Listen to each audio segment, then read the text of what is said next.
Hey, welcome back in to another episode of Mindset Monday with me, Matt, one half of Two Full Couple, the lesser half, I would say, where I share with you things that have helped me over the last 13 years, getting sober, staying that way, rebuilding my marriage, and navigating what is otherwise a pretty hectic life. I didn't record one last week, and it felt really, really weird. And that's kind of what the episode's about, but it's about much more than that. I went through what is basically the first real case of burnout that I've had since we started the show.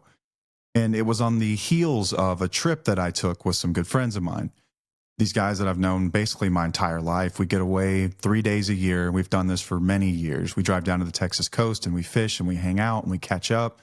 I didn't record before I left because I had it in my mind that I'll record when I get home. And something happened along the way that led to me not recording. And then I went through all kinds of thoughts about the show in general and the way that we've tried to balance our lives and thinking, is this the end? Is this not? And then something happened that turned it all around. And I think that there's a lesson in there that's valuable for me as for what I'm doing here in front of this microphone, but I think it's equally valuable for you. And that's what the episode is going to be about. I think this is what's funny is that Paige and I are like fire and ice.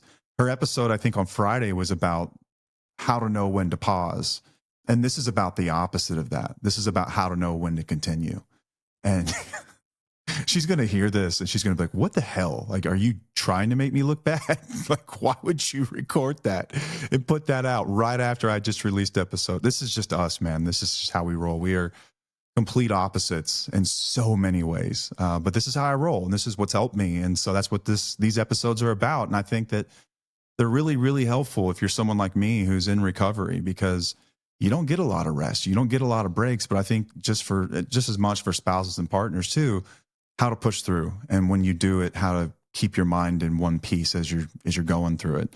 We're going to get to it. I think it's not going to be my typical outline episode. Here's a concept and here's how I work through the concept. This is a conversation I just want to have with the camera, which is kind of fun too. I enjoy doing these with the microphone for those of you that are just listening. Hey, let's get the sponsor stuff done though. Thanks to Soberlink, the sponsor of every show here for the last year or so, maybe two, I can't remember now, but they've been an amazing sponsor of our show. Soberlink is the world's greatest accountability device that just kind of happens to look like a breathalyzer. Hint, hint, that's what it is. It's a breathalyzer, but it's so much more than that, because it's not just one that you buy and you use, the same one that you would say the batteries are dead on, or the same one that you would argue about whenever you're asked to use it, or you just kind of stop using it. Soberlink's got everything figured out for you. It's kind of an all-in-one accountability device. You set up a network of people that get notified every single time you use the device. So you can put your spouse on there, your partner, let's say a close friend of yours, let's say it's your sponsor or your marriage counselor, whoever would like to be involved in your recovery journey that you trust with this really important piece of your life that this is everything right now for you. This is a big deal. And some people get it, some people don't. The people that get it get in the circle and they get notified every time you use it. And it serves two purposes, really. One, it's going to keep you from stopping at the bar on the way home, or picking up a bottle and drinking it in your truck on the way home, or whatever you used to do to kind of sneak by, right? Because these people are going to get notified. You're going to have to use this thing. And it's got facial recognition technology. It's tamper-proof, so they know that it's you using it, and they get a notification. So it's going to keep you from those moments whenever you do feel weak. On the other side, it's going to give you support, because these people know what you're doing and how hard it is and how hard you're working, and they're going to be able to support you, and from a place of confidence, because they're not being lied to anymore. That's another really valuable piece of this thing. This is really a gift that you give your loved ones. They don't want to search for bottles anymore. They don't want to come smell your breath. They don't want to wonder or be in fear. They don't want to do that anymore. Soberlink takes this off the table for them. Trust is lost in buckets and it's rebuilt in tiny little droplets, and every negative test represents a little droplet back into that bucket of trust. It takes a long time to rebuild trust, y'all. Soberlink is something you can do to expedite that process. Listen, change behaviors are ultimately where it's at. Just change your behaviors and move forward. Some acknowledgement, some accountability, but Soberlink can help your spouse really begin to trust you again. And they're offering our listeners a pretty cool deal. These things used to cost money up front, and we had a discount coupon for that. No more of that. They're offering rentals now for as little as $19 a month. You can rent the device. Now, I should say there's also a component of this thing that is a monthly plan, kind of like your cell phone or something like that. So you've got the device component, then you've got the monthly plan. And they've decreased the cost of this thing to you up front. And since you're a listener of this show, they're going to send you a $100 rebate that you can use on anything. It's not really a rebate, it's a Visa gift card. You can use it on whatever, Tufo merch. You can use it on Amazon. You can use it on you name it, right? On anything that you want. You can even apply it toward that monthly cost. It kind of offsets. Just go to soberlink.com/wheels. You can learn more about the plans. You can get that, enter your email address, and you can get that voucher, get that back, and begin to rebuild trust in your relationship. And while you're on the internet, check out tufo.com, TWFO.com. We just received a new shipment we are going to post about soon. We've got some fun things for you guys here pretty soon, but we've got merch on the website currently. Actually, we've got sweatshirts and we've got hats and we've got stickers. Maybe some t-shirts are still up there. I can't remember, but they will be soon if they're not. So don't worry about it. Don't fret. But while you're on there, you can also find out about our free Facebook community, which I'm going to reference throughout this episode probably a few times. It's a free community. As long as you're a listener, answer a few questions to get in. By the way we typically greet listeners is welcome back, welcome back. Or if you're just listening to Paige's episodes, hey, y'all, you guys know it by then. If you don't answer the questions, we don't let people in because we have to keep that place safe. It's for listeners only, for people who are really engaged with the stuff. You can talk about episodes, but really you can share with each other. It's the most supportive group I've ever seen for spouses and partners. And I'm in a lot of these things, Paige's too. This is the best one, period. I'd put that against anything. It's the best one, and it's totally free, and it's just for you. Check it out by going to our website, twfo.com. Click on community. You can find out more there. We've also got a course that we built with a licensed therapist, Dr. Christopher Taylor. It's really Paige is the star of the show. Dr. Taylor does serve. He has the doctor's opinion, which is after every module. There's 10 modules that will help you reclaim you. This isn't just like a codependency course or anything like that. This is about the journey of reclaiming yourself, the journey at looking at reality of your relationship and being able to start to swallow some of those hard truths about what's really going on. And then once you've done that, how do I rebuild? How do I get to know me again? How do I find that girl that was inside that used to be just have a zeal for life? Or maybe that man that had a zeal for life and now it's gone. How do you begin to find that again after everything that you've been through? That's what the course is for. For the time being, we're also doing Wednesday night calls with those. So you get access to a even more exclusive community. Paige and I are generally, or one of us is usually in those, along with other people who are really, really working the deal. And they've had amazing results in their lives. We've seen people, really complete 180 in everything in their lives. It's amazing. It's not for people who are just in relationships or people who are just out of them. It doesn't matter because that's not what we talk about necessarily. It's about you. That's what we're doing. We're reclaiming you. The focus is back on you. And you can get, although there's no more discount coupon. I almost said it. We took that off. We just lowered the price of the course. So no discount coupon needed. It's easier that way. You can find out more about that on our website as well. I think that concludes all this stuff. We'll get into the episode.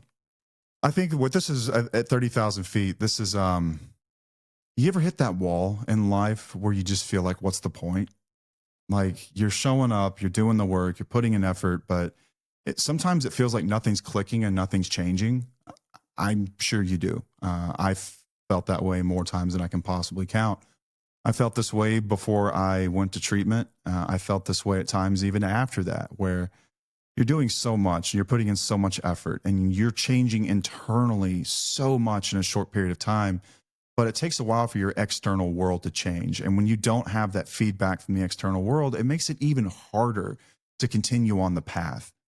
I felt this way the first time I ever really tried to lose weight. If you ever tried to lose weight, like you have to take some pretty drastic measures right off the bat. Like we're going to go shopping and we're going to buy foods that we never eat. We're going to weigh this crap out. We're going to plan our meals. We're going to prep it all. Then I'm going to start exercising, which maybe you never used to do. You're not really sure where to start. So you look up what to do. Maybe you go to a gym. Maybe you get a trainer. There's just so much that takes place in a short period of time. And you can do it all perfectly for a week, 2 weeks, 3 weeks. And you step on the scale and it's like, I've lost like a pound and I look the same and I'm working my ass off, what's the point? And it's really easy to get burned out in that journey, like really easy. I've done it more times than I can count. It took me falling off the horse probably 50 times before I finally got it. It's tough, man. And I think that growth and personal development's very much the same way. You can undergo some massive changes internally, and your external environment resembles essentially the one that was there before we started. And it can be really, really tough to keep going. Last week, I hit that wall. I ran smack into it, lost all my teeth. I generally record my episodes the night before they're due. Like, not much has changed from my study habits in high school, where I'm doing the work the night before the assignment is due. And primarily that's because that's just the way that life works for us. Let me run you through like a typical week for us, right? So I coach baseball for my son's team. We have at least 2 games a week, plus a practice, sometimes 2 practices, and then sometimes tournaments on the weekends. So on any given day before I've ever seen the calendar, I know that probably 4 nights out of the week are going to be tied up for 2 to 3 hours with just baseball. On top of that, I run a business and I'm working my ass off in that. 10-hour days are pretty average. Usually, I'd only have to work Saturdays about once a month now, but it used to be every single Saturday or every other Saturday. It's rough, and it's a really, really stressful job. And so I'm doing that for 10 hours a day, 5 to 6 days a week. I'm trying to take care of myself and go to the gym middle of the day. So it's usually at my lunch break, and I'm eating like some crappy lunch at my desk. I'm eating like egg whites and a protein bar or something like that, a salad if I can find it. And then in the middle of the day, in between phone calls, and like maybe I'll get 30 minutes here or there where it's kind of a slow period in the day, we're planning content, right? We're talking about our next episodes and things like that. And Paige and I try to record on Friday afternoons, like during my lunch break. I skip a workout, I come and get my re-record. And so we have it in time for our editor so he can do his awesome work that he does and get this thing out to you guys the following week. It doesn't always work that way though, because life happens. So a lot of times what we're doing is we're recording on like Monday night at like 10 o'clock or later. And then we've got little kids. We got to get them up and, get them to school. And so we've got 3 episodes a week, which means that 3 nights a week on top of the 4 we already have that are booked with sports and things like that. And by the way, that's just my schedule. Paige has got her own. That's equally crazy. She's working on TUFO basically all day, every day throughout the week. And then in the evenings, she's taking our daughter to dance. She's a competitive dancer. She's dancing like 5 nights a week and like for 4 hours a night too. Like a lot of this stuff going on. So like we're in that season of life as parents where it's just nonstop as it is. Like it would be a lot even without the show and without the program. Wednesday nights, we're always, doing independently strong stuff. And it's a lot, man. That cadence is pretty heavy. And then, you've got social media. So you've got to keep up with social media. Social media will forget that you exist if you just disappear for a week or 2. The algorithms will certainly are non-forgiving about that kind of stuff, and they won't push your stuff. So you've got to plan your content, you've got to post your content, and you have to reply to comments, and you have to stay engaged. And then I like going in the community because those are people who are like really trying to do the deal, and they're there because they listen to our show. So I like to be engaged in there. And what I'm getting at here is just it's a lot, right? And when we started the show, I had this idea that we would do this for 5 years. And the reason I picked 5 years is because I had looked at other podcasts and things like that. And it looked like 5 years was about the point that if you stuck with it, you could build an audience appreciable enough. I'm not sure that's the right word. Large enough, I should say, that this could even become your full-time job with sponsorships and things like that. Because it's my dream job. I've always wanted to sit in front of a microphone and talk to people. Like that's always been my dream job. And so I figured like 5 years would be just a good arbitrary number to throw out there, and we could maybe do this thing for real. Because my dream in life is to be able to do this and help people and talk to people and interact with people and talk about the things that, we find interesting and have conversations like find our tribe. You know what I mean? And up until this point, man, like my cadence is heavy and it's crazy, and I don't get tired of it. I never get tired of it. I could record every night. I could stay up till 3 a.m. recording. It's fine with me. But it's not just my show. This is Paige's show. I'm just kind of along for the ride at the end of the day. This is about Paige. It's about people like Paige I'm just here as sort of a side character to validate and to help spouses with some information behind the scenes that they're probably not getting from the person that's in their life. Just because I'm at a point further on along the lines, I can look back and see things clearly. And I work with a lot of people in it that are still in it. And so I've got insight that most shows don't have because of that. But I've got to drag Paige through this, and she gets burned out a lot. She's like, this is just a lot, dude. Like, this is so much. Like, what have we gotten ourselves into? And I'm always the one who's like, it's okay. It's okay. Like, let's just, you can take a step back. And she's done that before, and that's healthy. And I love that she does that. But I've always been the one who just go, go, go, go, go. And I'm like this with pretty much everything in life. This is just the way that I'm wired. If I find something that I'm passionate about, I'm going to go a million miles an hour until I die. That's just how I roll. Like, I have no plans on ever retiring in my life. That sounds miserable to me. Retirement. No, thank you.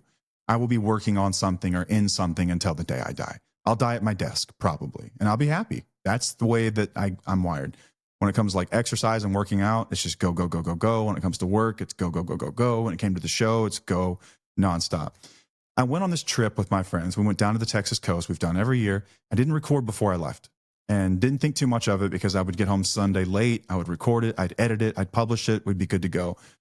And I think it was probably the week leading up to that was really, really stressful at work. We had just finished up a quarter, and end of quarters for us is just always insane. It's nuts. The volume increases and it just goes crazy. It's a hell of a lot of work to do for our team and me too. And I guess it was some of that. And then I think it was getting down to the coast and being at such a slow pace in life and hanging out with people that you love and you haven't seen them forever and you're catching up. And I got in the groove of that and I got really, really comfortable in it.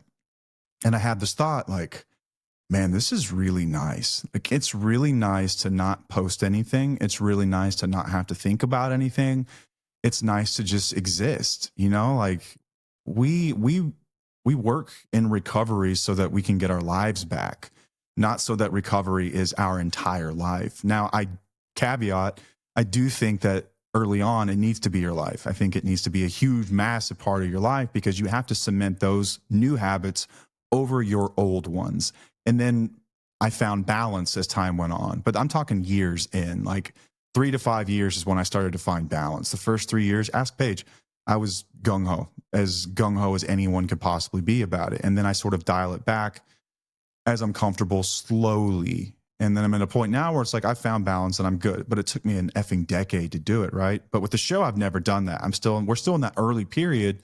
Like, if you want to be relevant and you want to make a difference with your message and you want to help people, you've got to go hard and heavy.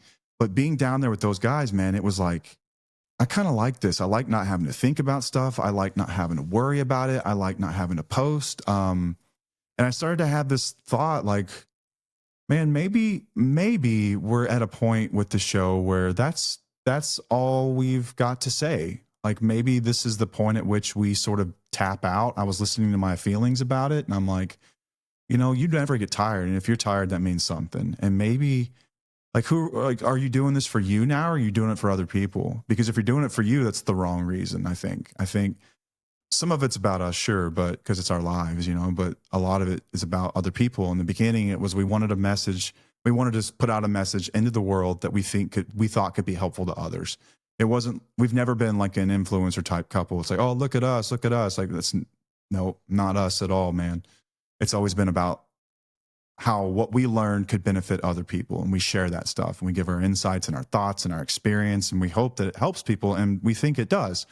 And I guess you can lose sight of that sometimes when you're just so in it all the time, because like a lot of other things, content creation can become sort of like a job as you're thinking about things. And like one of our core values is authenticity. And if you can't sit in front of a microphone and have an authentic conversation, it doesn't need to be out there. And so like we've never made an episode that was just to make an episode. Like, oh, whatever, just put it out. It doesn't matter. Like every one of them has thought into it and it has emotion and like real experience and a whole lot of love and care, because that's number one for us. If and people know the difference. We know that. I know that. So why wouldn't you guys know that? Like I know a lot of shows will just put shit out to put shit out every week because they've got sponsorship obligations and contracts to fill, whatever else. Like I didn't even care about that. I was just like, if I don't have anything to say, then I don't have anything to say. And that's kind of the point where I was at. I was thinking about, man, coming home and recording and sitting in front of the microphone, I have nothing to say right now. I don't have anything to say other than the fact that we're 3 years in and maybe that's it. I think in 3 years, like I'm proud of the things that we've done. I'm proud of the people that we've helped and the messages that are out there. I think that we've made a mark in some way, and like that should be good enough. Like in some ways, that's where my mind was at. And I came home and I told Paige, like, I don't really know where I'm at with this now. I thought I'd feel better after I got some sleep, but I don't. I kind of still feel the same way. Maybe we need to start to think about winding this thing down and what that would look like. Obviously, still be there for everyone who's in the program. But for the show itself, like maybe it's time to dial it back. And I didn't really know what to make of it. Like the thought of not recording the show anymore, like not carrying the pressure, not worrying about something that I say that might screw somebody up or that would like get me canceled, or like the thought of that brought me peace for the first time ever. And that's kind of how I knew that I was in trouble. And then something happened. I was on my way home sitting in traffic. And I got a notification. I just happened to be on TikTok, like dead stop traffic. And I happened to look at my phone and I get a notification that someone has mentioned Tufo on TikTok, like tag Tufo or something like that. That's not like uncommon. People do like put us in their stories and stuff like that. But this person had made a video and I clicked on the video and there was this person who was more or less recording their healing journey. And they were tagging Tufo and they were tagging VEER, which is our process: validate, educate, empower, recover. Which is like what the course is based on. That's what our content's based on. Like we validate people first and then we educate people and then we empower people and then we show them hopefully a semblance of what the recovery path will look like for them. And she was doing it, man. And it just suddenly hit me. Like in that moment, it all just clicked. She'd been recording these videos and tagging Tufo, and I don't know this person. I'm watching her and I don't know her. This person is completely separate from me and Paige, and she's being impacted by something that we created. And I just started crying. Like I was so touched by that. I was covered in goosebumps. And then I realized in that moment, like this thing is bigger than us now. It's so much bigger than us now. And I hopped in the community and I'm in there and I'm reading people's stories and I'm looking through comments, and we have the best audience in the world. And the people in our community are second to none. They are so supportive. Never in our community will someone say that they're hurting and they don't know what to do. And it could, a lot of times they're anonymous posts, so you can't even put a face to it. They're just reading the words and they'll hear their stories and they'll offer real love in return. They'll offer real, like constructive advice on what they've done in those same situations. Sometimes they're just there for people. What you won't hear is just focus on you, stop worrying about them, or just leave. We don't say that kind of shit. Our listeners are the best. Like they give people real love and feedback and help and assistance. And sometimes they're just there to be an ear or a shoulder to cry on. And I'm looking at this and I'm like, all these people now are like running with this thing, and it's so much bigger than us. And like, I don't know what it was. Maybe I just needed to cry. I don't know. But like when I saw her video, it wasn't pride. Like it wasn't pride at all in me or in Paige. It was pride in her. It was like, look at you go. Like you're doing it. Like I was so freaking proud of her, man. Like she took what we said and she did something with it. And she turned pain into growth and she found her strength again. She's finding her strength again. And I can only imagine, I can't wait to see where she is in a year or 2 years or 3 years. And that's kind of when I understood something. And I've always sort of known this, but in this moment, it just became so real that we're just the vessel for the message. Like Paige and I are just the vessel. The message is so much bigger than us. We just happen to be the two with the microphone and the accounts that put it out there. But the message is the message, and the message is what's powerful.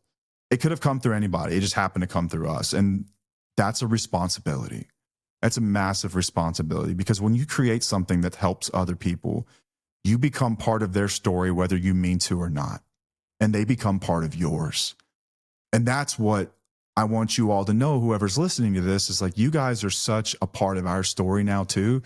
You have no idea. I don't think we could have ever dreamed that the show would be what it is now. Like, we knew that like maybe our friends and family would listen, and like some people that were like we've known online, but we didn't expect this. And the fact that it's gotten the momentum it has just tells me how important that message really is. That this message with nuance that we discuss here every single week, that how pivotal that is, and how many people are in it. Like, there, it's insane how many people are touched by addiction, and not just addiction, but abusive relationships as well. It's insane. I mean, if you think about the average person who struggles with addiction, how many people are they really affecting? I had an estimate on this at one point. I would venture to say 25 people at least that you affect in some way, shape, or form. Because if you think about your employer, and you think about your coworkers, let's say that you have to call into work for 3 days. Your employer's affected, those customers are affected, your coworkers, your boss is affected, your coworkers are, and they might have to reschedule their stuff, which affects their kids and their wife, not to mention your own wife and your close friends, your doctors, your family, your children. Like, all these people are touched by this thing, and each and every one of them have a story. Each and every one of them have a story. And sometimes they hop online and they're not sure what to put in the search bar, and they put something in and one of our videos pops up, and then they felt seen for the first time ever. And I guess that's what I realized on that drive home is we all have these moments where we feel like it's not worth it. Like when the pressure and the fear and the anxiety and the self-doubt kind of start to outweigh the excitement of it all. And I think that it's in those moments where growth happens. I learned a valuable lesson this last week, a really valuable lesson. Paige's episode last week isn't completely BS. Listen, there is a time to pause, and I obviously needed to pause. I've been going way too hard, and I've left really no time for myself, and I'm just running on E. And I do need to pause a little bit, but pausing is not the same as stopping. And so in those moments where I'm wanting to stop, the language that was going on in my head was almost like the same kind of like can't win, don't try, kind of like self-pity language that I used to have back when I was using and drinking. That's kind of the same attitude that I took toward a lot of things. It's like as soon as life got tough, I would just disappear. I would quit. I would give up. But I learned something really valuable in recovery that stuck with me, and I hope never leaves, but it seems like sometimes I need a reminder. It's that motivation is unreliable. Motivation is such a delicate thing. Sometimes you have it, sometimes you don't. I think that it has an expiration date, just like desperation. Like a lot of times when we first come into recovery, we are so desperate that we will do anything, absolutely anything. And a lot of people do. They come in early and they'll go to treatment and they'll do the deal. They'll do everything they're told, and they'll get out and they'll start attending support groups or therapy or IOP or PH, whatever it is that you're doing for your recovery. And then at some point, it's like you start to kind of get your life back and you want more balance. And so the first thing that goes is the thing that got you there. I learned that I cannot think myself into acting the right way. I can't think myself into right action. I have to act myself into right thinking. My thinking is unreliable, and it has proven such pretty much my entire life. My actions, on the other hand, are everything. When I am feeling at my lowest, if I just act, the thoughts will come. So when I feel like there's no point in any of this, I just need a break. Maybe the show, 3 years, I know I said 5, but 3 is good. We'll just stick with this. We're good to go. All I had to do was take action. And the action for me was stopping to smell the roses. And it was looking around at everything that this show impacts, and that it's not about me. I'm just a vessel. And as the vessel, I've got to do a better job at managing my time so that you guys can hear the message. The message could come from anyone. And what I hope is that there are other people that hear what we discuss every week, and they're like, hey, we agree with that. We should start one too. Hey, we should start a show. We should start a support group. We should start a movement, whatever it is. I hope so. I hope that the language we use and the things we talk about, I hope that continues to grow. And I hope that people can rebuild their marriages. I hope people can just rebuild their lives if they're outside of a marriage. And I hope that the people can just hear stuff like this and progress, because I think that that alone is such a valuable lesson, that we cannot think ourselves into right action, but I could act myself into right thinking. And when I took the action and I got involved and I was watching her videos, and I watched every one of them, by the way, I don't want to use your name, but just know I think you know who you are. I hope you do, because you completely turned around everything for me here just recently. So we're even, because it sounds like we've done it for you, and that's a beautiful thing. But I got involved, and I was like really watching in the content and like letting it sink in what was going on here at a higher level. And then I got my butt home, and I got in front of a microphone, and then I got really, really fired up again. And I feel like the day we started all over again. Action is undefeated. My thinking is got the worst record of all time. My thinking is unreliable. My actions are everything. And I think that that's an important lesson. It's a really important lesson. Paige is really, really big on challenges within the community. There's going to be a new one soon. But something else she's really big on is self-care. And there is a reason that we talk about self-care so much. And it's different than self-indulgence. Again, remember, self-care is the things that are generally you don't want to do, like the not sexy part of recovery, which is like getting to the gym, or if you're like me, getting to a meeting, calling your sponsor, doing some step work, doing some work in therapy, reading a book that you've been asked to read, whatever it might be that's part of your recovery journey. Maybe it's having a conversation, making some amends, some of that difficult stuff that's not fun. That stuff is self-care. That is truly caring for yourself. That is caring for your wounds. Self-indulgence has a place too, right? Getting your nails done, getting a good meal, stuff like that. Like that, yeah, that stuff's fun. Don't get me wrong. And it has a place. And sometimes you just need that too. Don't get me wrong. But self-care is it's the hard stuff. It's getting that workout in. Tell me, after doing something like that, that your mindset is not completely different. It completely shifts, especially on the days when you don't want to, when you do not feel like it. I worked a 12-step program, and this is probably true for everyone that works whatever path of recovery you're working, that it's the days that you don't want to do it that are the most important, that you do something. Those are the most important days when you can show up in spite of the way that you're feeling. That's when real growth takes place. And I don't have the science in front of me, but I'm pretty sure that's when your anterior mid-cingulate cortex is also flexing its little brain muscles. And that's the part of your brain that makes it easier it strengthens willpower. It makes it easier to do things that you don't want to do.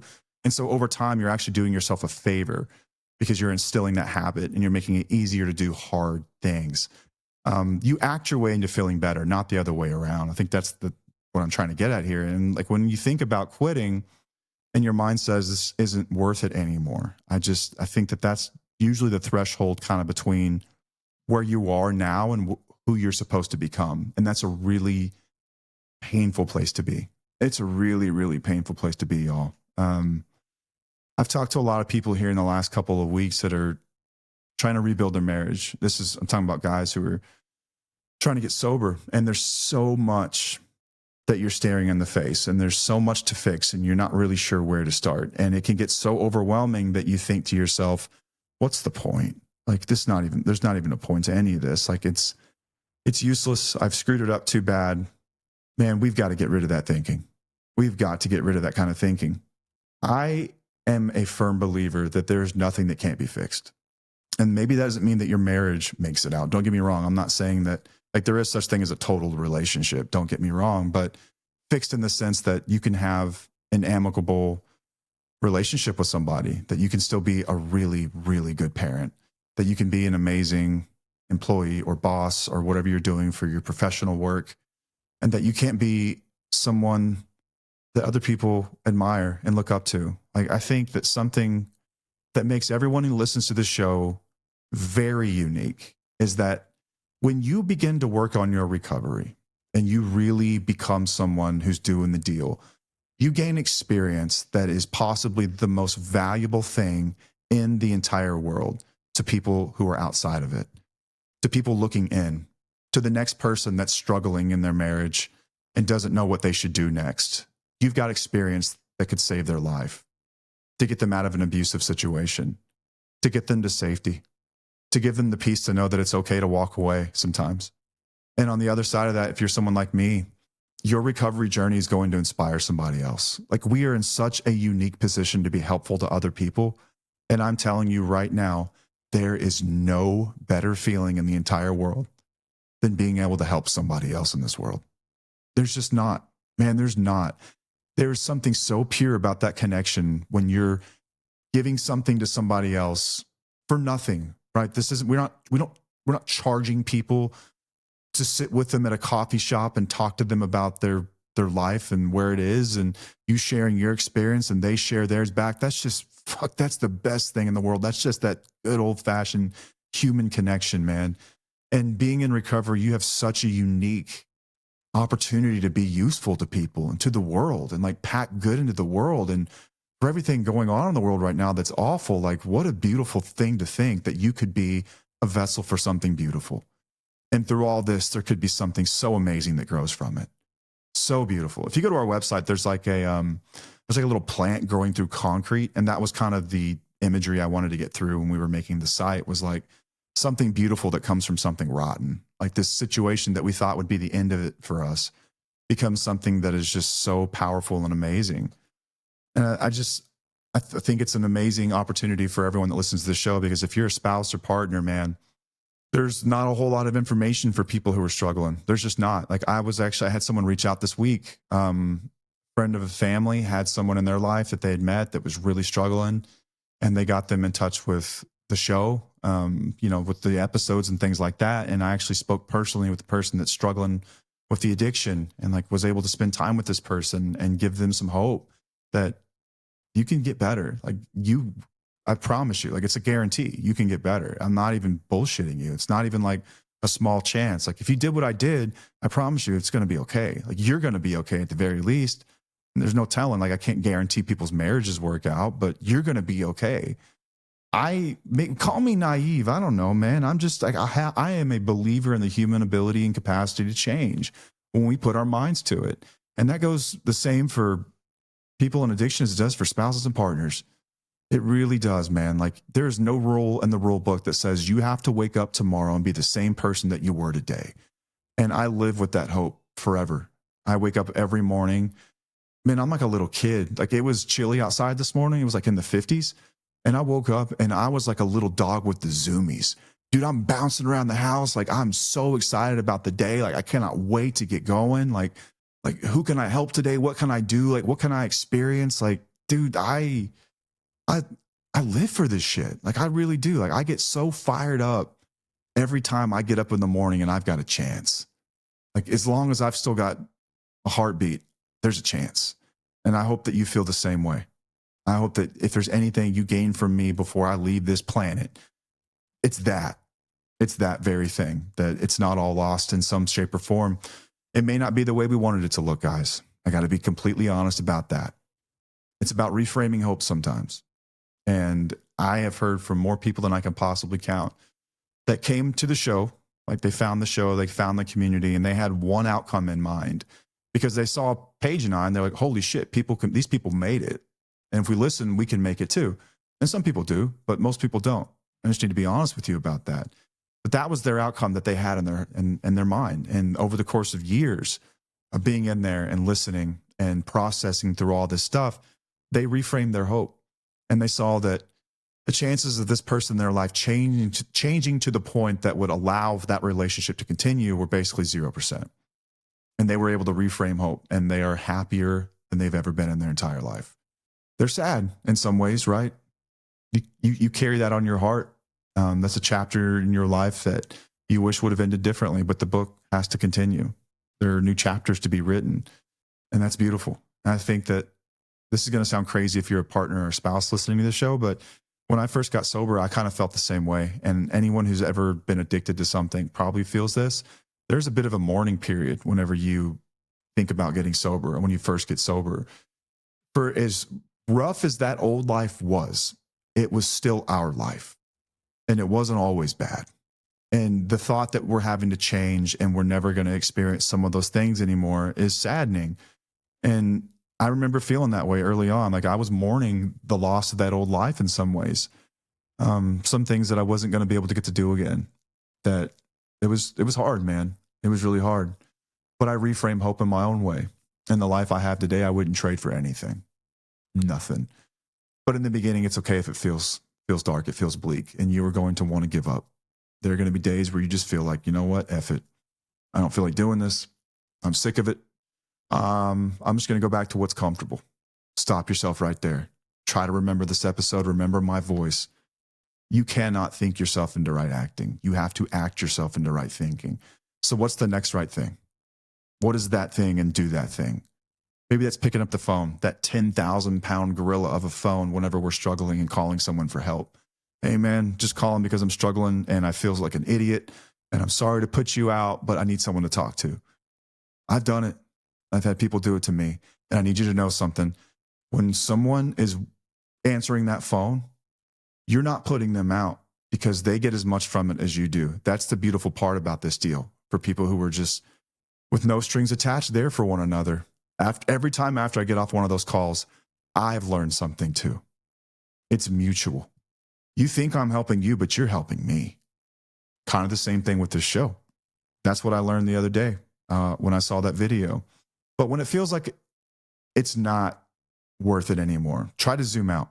Progress doesn't always just show up as results. I talked about that earlier. How when you're trying to do something, you're taking on all these new massive changes. It feels sometimes like you should have results in front of you to show that, hey, I'm changing. My partner should be changing too. It doesn't work that way. It's usually not the way it works. And if it does, it's a very long period of time. I got sober and Paige didn't really get interested in the stuff that I was doing for like 5 to 7 years, y'all.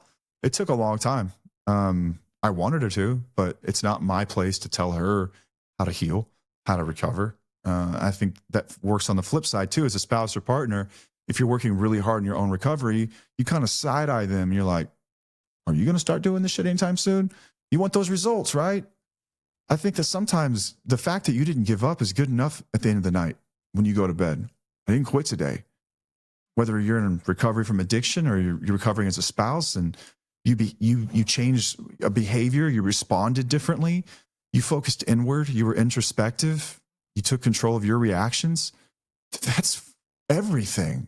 It's everything. I don't care if the house is a wreck. I don't care if the car's on E. That's a lot, okay? And I'm going to be sitting there cheering you on. I know Paige is too. And everyone that gets to be a part of your story will be doing the same thing. Zoom out if you can and look for the little things, the little tiny things, the things that you can't see that are taking place, these little changes that you've made that have fostered some self-belief that you've desperately needed for so long because you're worth it. And then I think that you also kind of have to, this is corny and I think it's overplayed and it's, I don't know, anchor to your why. I think that sometimes we say, remember your why, and it sounds super like MLM-y.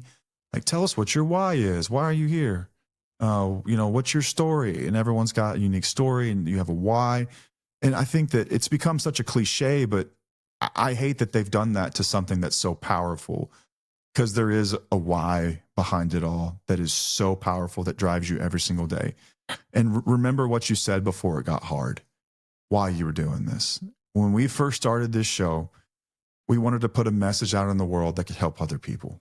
At some point along the line, the work of it all gets so big that I feel burdened to my why, when my why is my reason for living. Like truly, y'all, if every human has a purpose, and I think that they do, God made me to help other people. That's the reason I exist. That's my one use in life, is to help other people. I am a vessel that can tell stories good enough to help other people. That's my job and that's my why. And it brings me inner peace and satisfaction like nothing else in the world has ever been able to do. And sometimes I forget that. And I'm sure that sometimes you forget your why. Maybe if you're a spouse or partner and you're on your own recovery journey without someone who's still struggling with addiction, or with someone who's sober, but they're not really in recovery or working toward, a better version of themselves. What's your why? Remember what your why was when you started all this. For many of you, it's going to be, I need to figure out who I am again. I feel lost. I don't know who I am. I'm scared. I used to be a different person. And something happened along the lines that I don't know where she went. And if you're someone like me who's struggling with addiction, what's your why, man? What are we doing this for? It's got to be for you, right? That's so cliche, but what does that actually mean? Why are we doing this work? Why are we sitting here and going through this? Why are we putting ourselves through hell? You have to really sit there and think about your reason for it. For me, I knew that I was capable of more, and I wanted that so bad. I would look around at people that quote unquote had it together, and I would think to myself, like, what is so rotten about me that I can't have that too? That they just seem to know like what to do next in life, and like they have a healthy marriage, and they're a good parent, and they have patience, and they're able to walk through life, and they're probably not even thinking about taking drugs or alcohol. Like, what's wrong with me? Why can't I have that? You know, for me, I think in the beginning, it was a way of proving to myself that I was worthy, that I was worthy of love, that I was worthy of getting the same things that everyone else got. And I knew that I was capable of more, and I wanted to see what that guy looked like. I wanted to meet him so bad. That was my why. And then behind that, there were some other whys. I wanted to be a good dad more than anything in the world. When I went to rehab and they stuck me in the doctor's office, they did an assessment, right? They make sure that you check your blood work and your organs are okay and all that stuff. And they kind of give you an assessment. And the doctor, for the first time, asked me like why I was there. And it was my first day in rehab. I just woken up that morning, my first morning in rehab. And the first words that came out of my mouth were, I just want to be a good dad. And I broke down, man. I was crying and I felt like such a POS. And he put his hand on my shoulder and he said, there's no shame allowed in recovery. I've got my thoughts on that now. I needed to feel that. I didn't need to stay there though, but I needed to feel that. And then bigger than that, it was also, I wanted to be the man that I'd promised my wife. I had said from the time I was 14 years old that I promised you, stick with me one day. Stick with me and one day I'll be a good man. I'll be a good man. I promise you I'll be worth it one day if you stick with me. And I wanted to be that man more than anything in the entire world. And I wanted to be it for myself. I wanted to be him for her, for our children, and for anyone that I would come into contact with. That was my why. And you need to hold on to that. And it's hard to sometimes, man. It's really hard. I've even got it tattooed on my freaking rib cage. I've got Till the Wheels Fall Off tattooed on my freaking rib cage.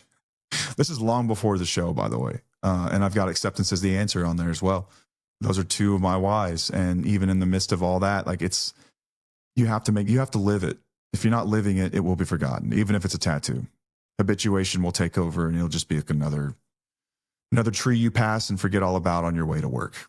So anchor to that why and live that why.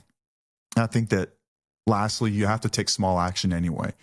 Even when you don't want to, especially when you don't want to, take small action.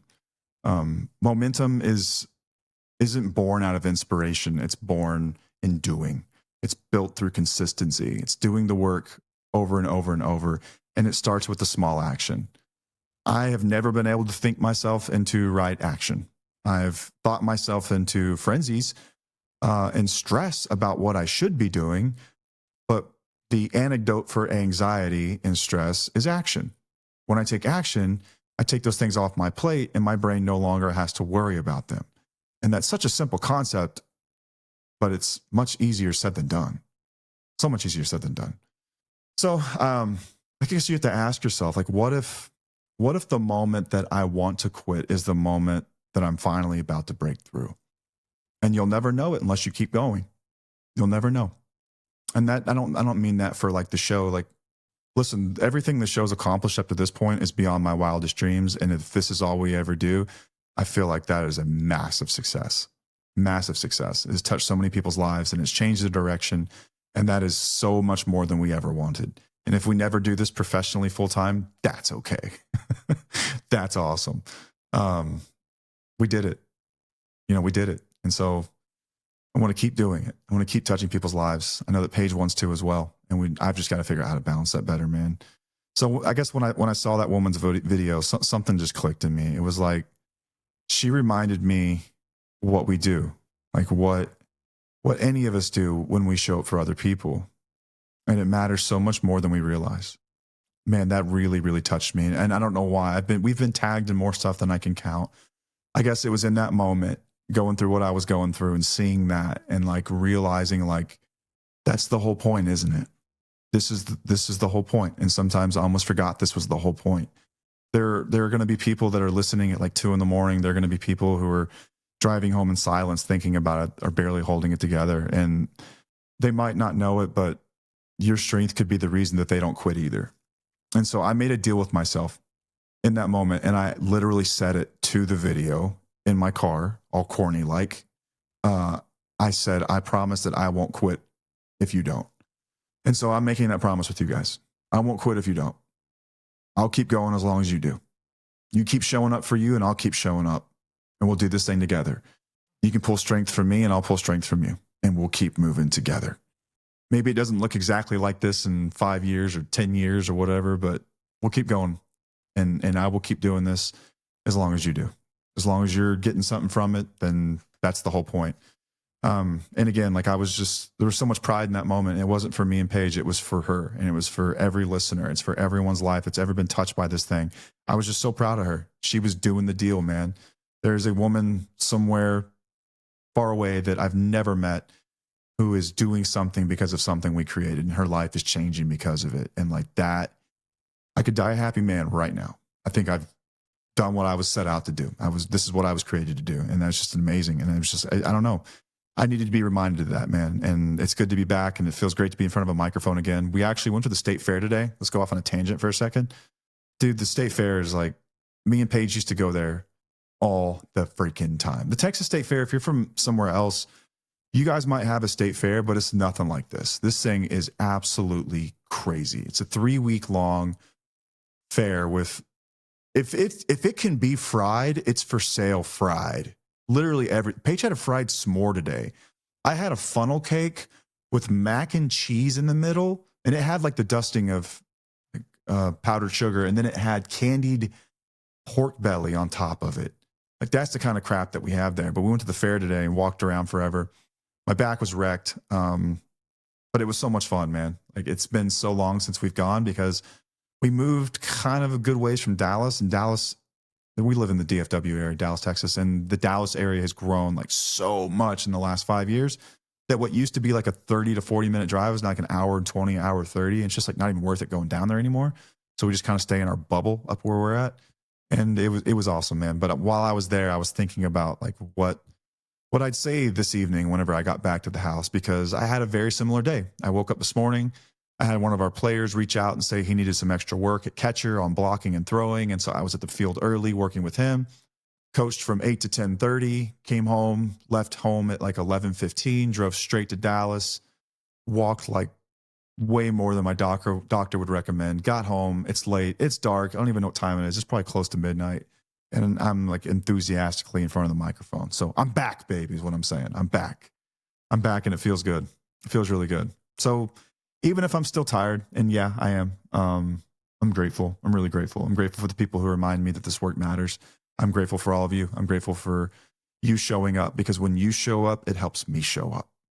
And I know it helps Paige show up. It reminds us why we're doing what we're doing. I don't know, like, I hope I didn't worry anyone thinking about, oh my God, the show's ending. It's not ending right now. It's not. Will we do this forever? Like, what's forever? Probably not, right? But we'll keep you guys in the know. Like, this is a relationship that we have with you guys, and we've always been transparent about where we're at with everything. We have no intentions on stopping right now. Okay, just, you're safe. We're good. Everything's okay. Everything's okay.